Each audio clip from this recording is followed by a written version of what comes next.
guys! Kamusta na? Magluto naman tayo ng mabilisang ulam. Ito yung tipong nagmamadali ka ng makaluto dahil nagugutom ng lahat. Less than 30 minutes lang, may ulam ka na agad.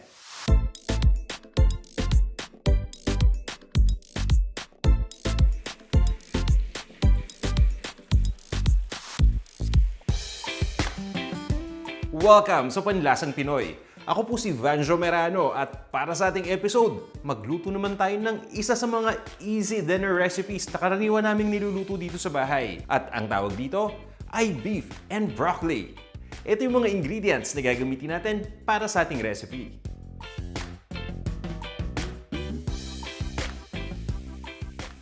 I-ready nyo na yung mga ingredients na yan ha. At kung handa na rin kayo, tara na! Sabayan nyo na ako magluto!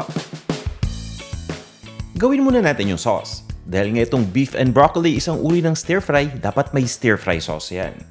Kaya pinagsama ko lang dito yung soy sauce at yung tubig. Naglagay din ako dito ng sesame oil. At ito naman yung luya. Grated ginger yan.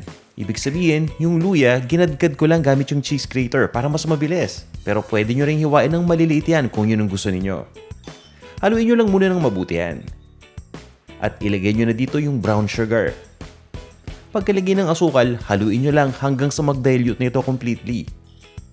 At itabi lang muna natin yung sauce. Yung beef naman yung ating i-prepare. Naglalagay lang ako dito ng baking soda. Itong baking soda, optional ingredient lang to Nakakatulong kasi yan para magpalambot sa beef. At pagdating nga pala dun sa beef, ito yung ginawa kong preparation. Hiniwa ko lang na maninipis yan at gumamit pa ako ng meat mallet. Pinound ko yan para ma-breakdown pa yung proteins para lalong lumambot. At hiniwa ko na nga yan into serving pieces. Ang gamit kong part ng beef dito yung tinatawag na beef sirloin. So medyo may kalambutan na yan, pero ginagawa ko pa rin itong procedure na to para mas lalong lumambot. Once na mahalo na natin yung baking soda, pinapabayaan ko muna ng 5 minutes yan.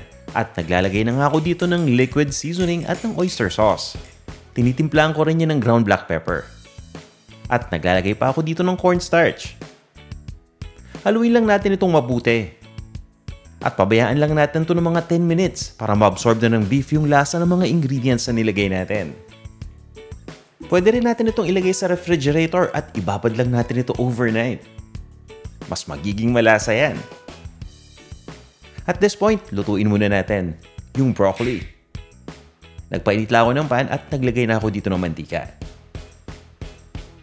Painitin lang natin yan at ispread lang natin yung mantika dito sa pan evenly. Once na mainit na, pwede na natin ilagay dito yung broccoli florets. At stir fry lang natin ito ng 30 seconds. So pag sinabi nating broccoli florets, ito yung top part ng broccoli. Diba may tangkay, no? So tinatanggal natin yung top at yun lang yung ginagamit natin dito sa ating niluluto.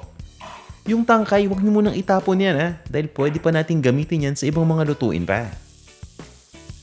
Meron ako yung tuturo sa inyong technique. Kung gusto niyo na mas malambot yung broccoli, pwede ninyong i-steam yan. Maglagay lang kayo ng mga 2 to 3 tablespoons ng tubig. Takpan niyo yung lutuan. Tapos pabayaan nyo lang na kumulo. Mas steam na yung broccoli dyan. Mga 1.5 to 2 minutes, sakto na yan. Para sa akin, tamang-tama lang yung lambot niyan. So itatabi ko lang muna to at ituloy na natin yung pagluto dun sa beef na nababad natin kanina.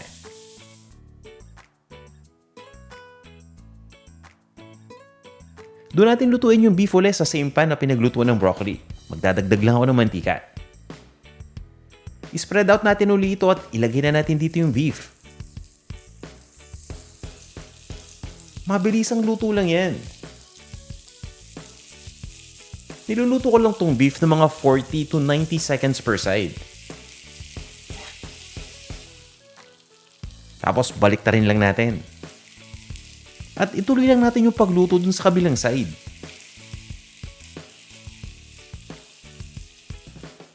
Once na mag-brown na yung beef, pwede na natin itong stir-fry pa ng mga 1 minuto. Yun yung dahilan kung bakit kailangan talaga nating palambutin mabuti yung beef dahil mabilisan lang yung lutong gagawin natin dito. Kapag hindi natin ginawa yun, baka pakuluan pa natin yan hanggang sulumambot pa, di ba? At this point, pwede na nating ilagay yung bawang. Pagkalagay ng bawang, niluluto ko lang to ng mga 30 seconds. Hindi nyo na kailangan ipa-brown pa. Itong bawang nga pala, crunch ko lang yan at hiniwa ko lang ng maliliit na peraso. Importante talaga dito na pinong-pino yung pagkakahiwa natin sa bawang kapag nagluluto tayo ng beef and broccoli, lalo na tong version na to. Ilagay nyo na rin dito yung na-steam na broccoli kanina. Hinahalo ko lang to sandali para ma-distribute lang yung mga ingredients. Ito isang tip. Para talagang malaman ninyo kung okay yung texture ng broccoli, kung tamang-tama ba yung lambot, tikman nyo muna yung isang peraso. Kung sa tingin ninyo na kulang pa rin ang lambot despite dun sa pag-steam natin, pwede nyo pang lutuin pa ng mga 1 minute. Tapos ilagay na nga natin yung sauce dito. Once na malagyan na yung sauce, haluin nyo lang muna ng dahan-dahan. Naka-medium to high heat setting nga pala ako dito ha. Mapapansin niyo habang hinahalo yan, unti-unti nang lumalapot yung sauce. Dahil yan dun sa ginamit natin na cornstarch na pang marinade dun sa baka kanina. Ituloy lang natin yung pagluto dito hanggang sa makuha na natin yung lapot na gusto natin. Hindi na natin kailangan timplahan pa to dahil lahat ng lasa nandun na sa sauce. At kung naalala ninyo, di ba? Binabad pa natin tong baka kanina, kaya siguradong malasang-malasa na yan. Para sa akin, ready na to, kaya ililipat ko lang to sa isang serving plate. Tapos, iserve lang natin yan kasama ng bagong saing na kanin. Ano bang paborito ninyong iulam kasama ng beef and broccoli? Isa pa pala, kung meron kayo dyan na toasted sesame seeds, pwede rin ninyong lagyan yan. Ito na ang ating beef and broccoli. Maraming salamat sa inyong lahat sa pagnood ng video na to. At kung nagustuhan nyo tong ating recipe, baka pwedeng pakishare naman. Tara! Kain tayo!